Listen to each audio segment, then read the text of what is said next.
자, 일단은 현안에 대해서 특히 외교에 대해서 좀 우리 이광재 네네. 전 지사님 말씀을 듣고 싶어요. 방중 이게 또 많이 화제가 됐고 성과도 많이 이뤄냈다라는 네. 평가도 받고 있는데 또 중국 칭화대에서 우리 지사님께서 네네. 네. 머물기도 하셨고 이번 방중 외교 평가 어떻게 하십니까?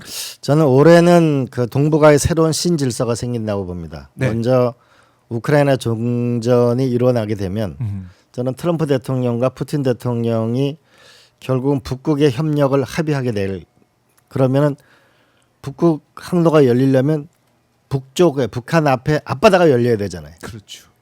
그런 큰 틀의 변화가 오게 될 것이다. 그렇게 되면 작년에 에이펙에서 한미 정상회담을 했다면 올해 한중 정상회담에서 이재명 대통령이 서울, 평양, 베이징에 철도를 이게 맞아요. 이 제가- 길을 예. 연결하자라고 했잖아요.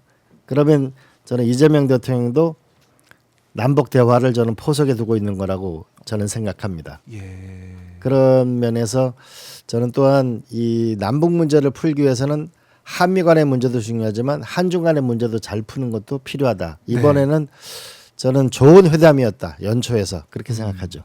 아, 그러게 말입니다. 어떻게 보면은 이 중국 이제 방문을 통해 가지고 이게 중국과의 외교도 뭐 중요하고 복원을 시킨 것도 중요하지만 그걸 통해서 남북 간의 관계 또 어떻게 풀어낼 것이냐 그런 비전을 또 이재명 대통령이 가지고 있다. 그걸 보여준 방문이었다. 저는 그렇게 생각합니다. 네.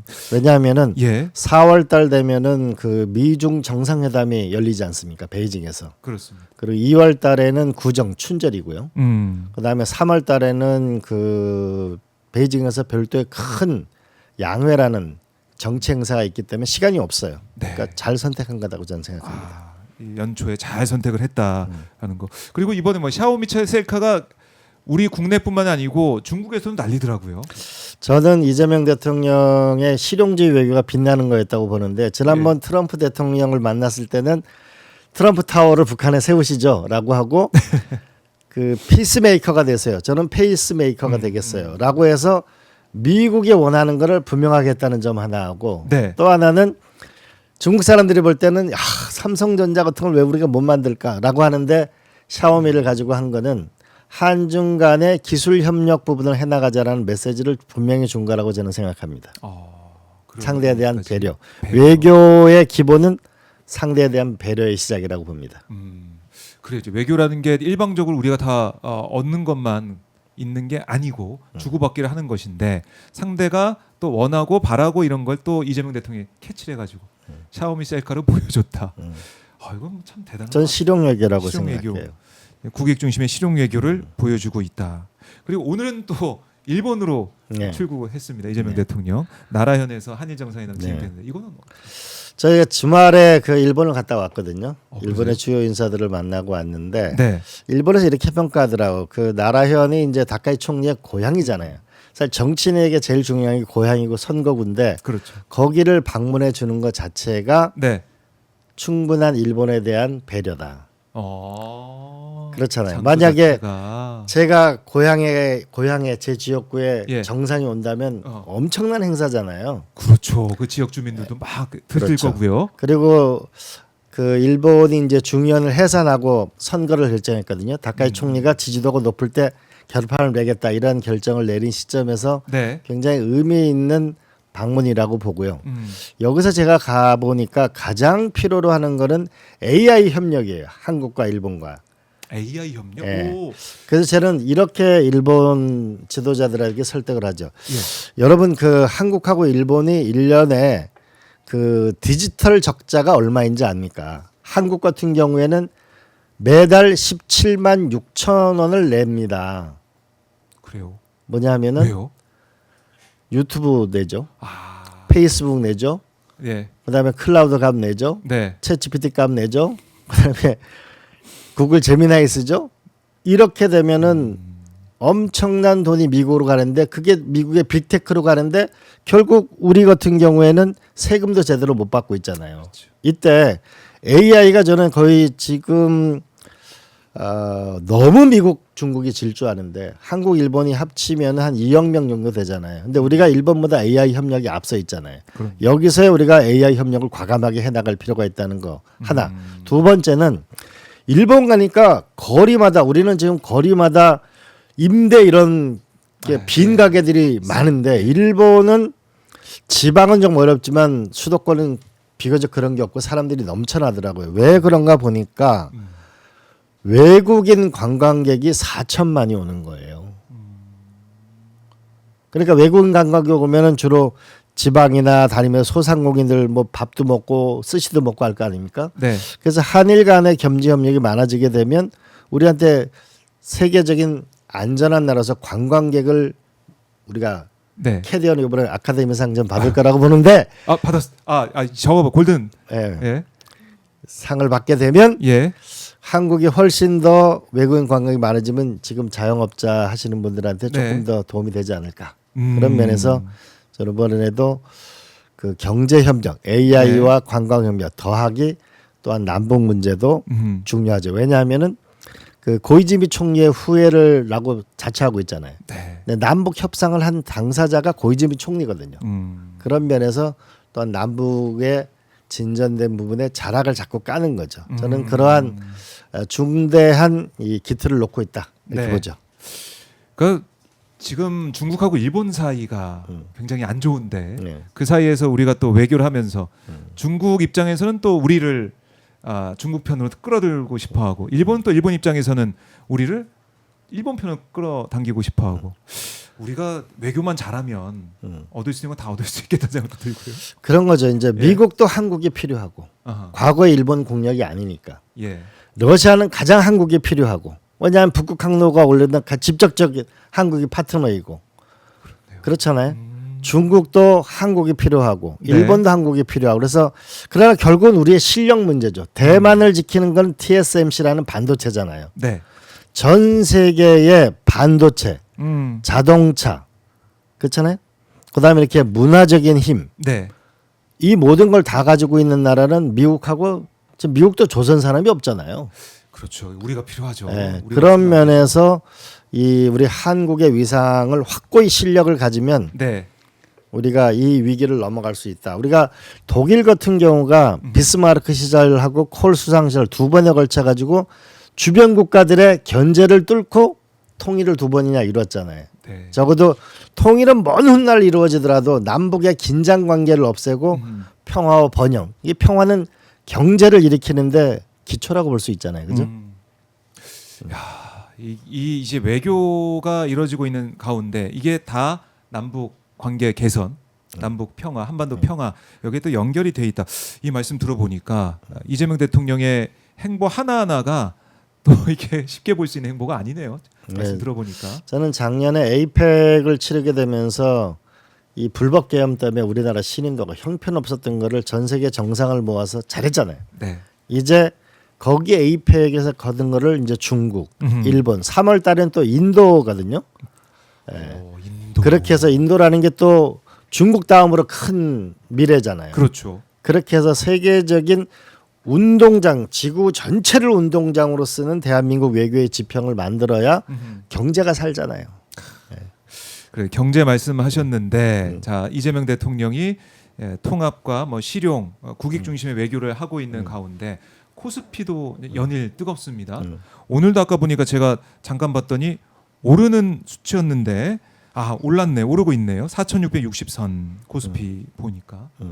물론 이게 이제 반도체가 많이 또 이제 집중되는 면은 있긴 하지만 코스피가 5,000이 오겠어라는 얘기를 많이 했었는데 5,000이 눈앞에 보입니다. 이거 어떻게 보십니까? 저는 통합과 외교, 실용 외교의 핵심은 결국 경제를 살리는 거, 경제 성장시키는 거, 일자리 만드는 거, 네. 집 문제 해결하는 거잖아요. 근데 저는 코스피 5,000을 가는데 결국은 우리가 또 하나 더 중요하게 생각하는 건 코스닥이 3,000을 가야 되는 거예요.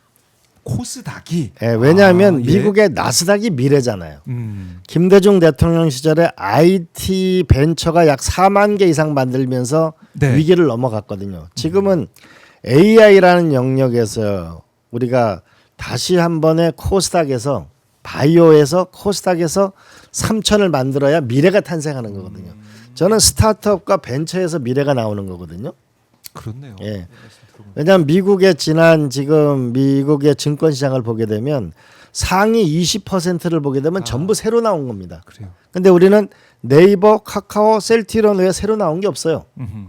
이제 혁신 경제 드라이브를 걸고 음. 거기에 돈이 쏟아지고 네.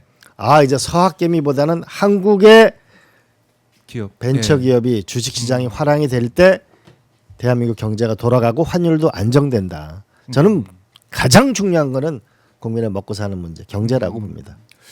그래요. 지금 미국 시장 말씀하셨지만은 나스닥이 정말 뜨겁고 S&P 500 지수 보더라도 기술주 그렇습니다. 이게 신생기업 말씀하셨지만 정말 계속 교체가 되면서 예. 이 미국 경제를 이끌고 있는데 세계 경제도 이끌고 있는데 우리도 코스닥 시장을 보면은 이 지수 자체가 예전보다 많이 떨어져 있으니 예. 그리고 기업들도 보면은 일부 기업이 집중돼 있으니 이걸 신생기업 새로운 기술 기업이 어떻게 또 뚫고 그렇습니다. 나올 것이냐 우리 이재명 어떻게 지원할 대통령이 것이냐. 며칠 전에 K 경제가 걱정이라고 그랬잖아요. 잘 네. 된 데만 잘 되고 맞아요. 사실 중산층이 강한 나라가 돼야 음흠. 일어나는 거거든요. 네. 우리 과거 김대중 대통령 시절에 벤처 사업가가 결혼하고 싶은 남자 1위였어요. 그랬나요? 네. 그 시대로 가야 되는 거죠. 왜 의대를 많이 가겠어요? 여기 벤처에서 미래가 부족하니까 그런 거 아니에요. 그래서 저는 어제도 그 미팅을 하고 그랬는데 이 네. 중소벤처에서 새로운 혁명적 변화, 여기서 중견기업이 탄생해서 기업이 결국은 일자리를 만들고 미래를 끌고 가는 거거든요. 네. 결국에는 기업이 잘 돼야 그게 또 민생 경제에 좋아지는 그래야 데로 간다. 젊은이들한테 일자리가 있어야 되잖아요. 맞습니다.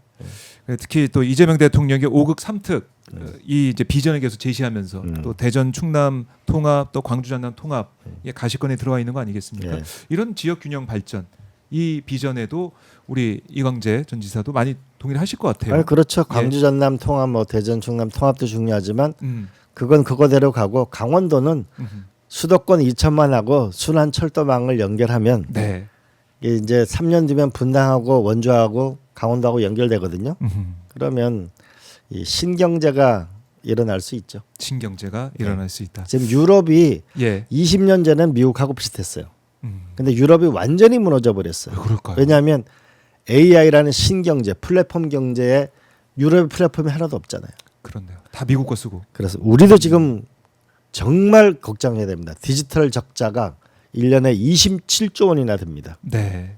여기서 우리의 새로운 저는 교육 제가 여러 차례 얘기하는데 네. 교육혁명을 EBS가 22만 건의 교육 데이터를 가지고 있는데 여기에 AI를 입혀가지고 세계 최고의 교육 플랫폼을 만들자. 대한민국 의료가 강하니까 전 세계 최대의 의료 플랫폼을 만들어서 국민 주치의를 만들고 세계 최고의 플랫폼을 만들고 문화 네. 플랫폼을 만들어야 젊은이들에게 일자리가 생기고 음. 코스닥이 성장한다. 네. 저는 경제만큼 중요한 게 없다고 생각하죠. 그러려면 지방도 잘 살아야 되는 거죠. 맞습니다. 이 우리가 이제 비전 꿈을 꿀 수 있는 그런 말씀 오늘 계속해서 강조하고 계신데 미래로 가려면은 과거도 우리가 잘 청산하고 가야 되는 거 아니겠습니까? 그렇죠. 오늘 사실 윤석열 구형이 있을지 없을지 이걸 또 많은 분들이 조마조마하게 보고 계신데 아직도 재판이 1심이 안 끝났어요. 저는 지규현 판사에 대해서 국민들이 얼마나 불안감을 갖고 있는지 그 사법부는 정말 반성해야 된다고 생각하고요. 저는 윤석열 씨는 모든 기회를 다 놓쳤어요. 국민들에게 사과할 기회도 놓쳤고 네. 그리고 부하 직원들 선처를 바란다. 최소한 그 정도는 했어야 될 거 아니에요. 이제 법적으로도 물론이고 국민들에게 마음으로부터도 완전히 떠난 거다. 저는 법정 최고형을 피할 수 없을 거다라고 생각합니다. 국민의 마음에서도 떠났다고 생각해요. 국민의 마음에서 떠났다. 결국 이 지기현 재판부 윤석열 풀어줄 때부터 우리 국민들이 경악을 하지 않았습니까? 구속 취소. 그러기도 하고 이미 그 대법원에서 대통령 선거 직전에 이재명 그 후보에 대해서 그건 사법 구태타라고 봐야 되거든요. 네. 그러면 특별재판부를 사법부가 존립하기 위해서라도 먼저 만들었어야 됐어요. 우리가 그러네요. 사법부를 존중하는 이유는 삼권 분립을 존중하는 이유는 살짝 견제와 균형, 그냥 혼자 잘 지내라고 있는 게 아니고 네. 절제하라는 거잖아요. 그런 우리 이제 사법부 이제 불신 이걸 다시 한번 네. 느끼게 되는데 저는 이렇게 생각합니다. 네. 이 앞으로 내라는 상상만 하더라도 전부 범죄가 된다. 단호하고 분명한 나라를 만들어야 된다고 저는 생각하죠. 네, 그게 어떻게 보면 기본이고 밑바탕에서 네. 그러니까 미래 비전도 펼칠 수 있고 꿈꿀 수 있는 거 아니겠습니까? 그렇죠. 과거와의 단죄가 분명할 때 또 미래로 가는 저는 싹이 생긴다고 생각합니다. 네. 그래요. 그래서 중요한 우리가 시점에 또 와 있다라는 그렇죠. 거 여러모로 중요한 시점. 과거와 절연하고 과거를 청산하고 또 미래로 가기 위한 그 중요한 시점에 와 있고 그 중요한 시점에서 또 중요한 선거가 지방선거. 그렇습니다. 지방선거. 6월에 어떤 결과가 나올지 모르겠지만은 오늘 리얼미터 조사 우리가 본 걸로 봐서는 특히 강원도 지역은 좀 도민들의 여론이나 도민들의 뜻이 좀 바꿔봤으면 좋겠다 이런 게 좀 많이 느껴지고 있습니다. 예. 저는 강원도민들이 그 새로운 리더십을 선택했으면 좋겠습니다. 그래야 새로운 미래가 올 수 있습니다. 강원도 특별자치도 강원도 도민들 네. 정말 대한민국을 헌신했거든요. 한강하고 낙동강 물을 줬잖아요. 그런데 상수원 보호구에 묶여서 아무것도 할 수 없어요. 대한민국 국민들에게 허파요. 맑은 공기를 줬는데 72%가 강원도 땅에 72%가 산인데 51%가 국가 땅이에요. 근데 거기는 규제에 묶여서 아무것도 할 수가 없어요. 우리가 155마일 휴전선에서 우리가 안보를 대한민국에 제공했는데 접경 지역 군사시설 보호구역 때문에 아무것도 할 수 없어요. 이제 특별한 희생에는 특별한 보상이 따라야 된다는 이재명 대통령의 말씀이 계셨는데 저는 강원도민들이 특별자치도에 맞게 특별한 꿈을 갖고 특별한 도전을 해서 확실하게 얻어냈으면 좋겠어요. 알겠습니다. 오늘 강원도 이 도민들 여론조사 결과를 가지고 우리 이광재 전 강원지사 말씀을 쭉 나눠봤는데 앞으로 뭐 결심이 서시거나 또 어떤 결단을 내리신 후에 다시 또 모셔가지고 말씀 들어본 시간을 가지길 또 개인적으로 바라겠습니다. 네. 우리 이번에 민주당이 예. 부족한 점이 있지만 민주당과 이재명 정부에게 저는 힘을 실어줬으면 좋겠습니다. 이 네. 오마이뉴스 구독자 여러분, 왜냐하면은 지금은 세계 질서의 재편기입니다. 우리가 사느냐 죽느냐 앞으로 나가서 네. 미중 패권 전쟁에서 확실하게 우리의 길을 만들어낼 수 있냐면 절체절명의 시간이기 때문에 그래서 길을 일할 수 있는 길을 만들어 주시기를 간곡히 바랍니다. 네, 알겠습니다. 말도 안 되게 많이 도와주십시오. 말도 안 되게 많이 도와주십시오. 그렇습니다. 지사님 말씀 잘 들었고요. 네. 다음에 또 오셔서 그때는 좀 결심하시고 결단 내린 뒤에 뵈면 또 어떨까 싶기도 하고 네. 많이 또 고심을 하시는 거죠 지금 계속. 많은 분들의 말씀을 듣고 있어요. 네. 알겠습니다. 네. 지사님 말씀 잘 들었습니다. 네, 고맙습니다. 네, 고맙습니다. 네. 지금까지 이광재 전 강원지사와 함께 말씀을 나눠봤습니다.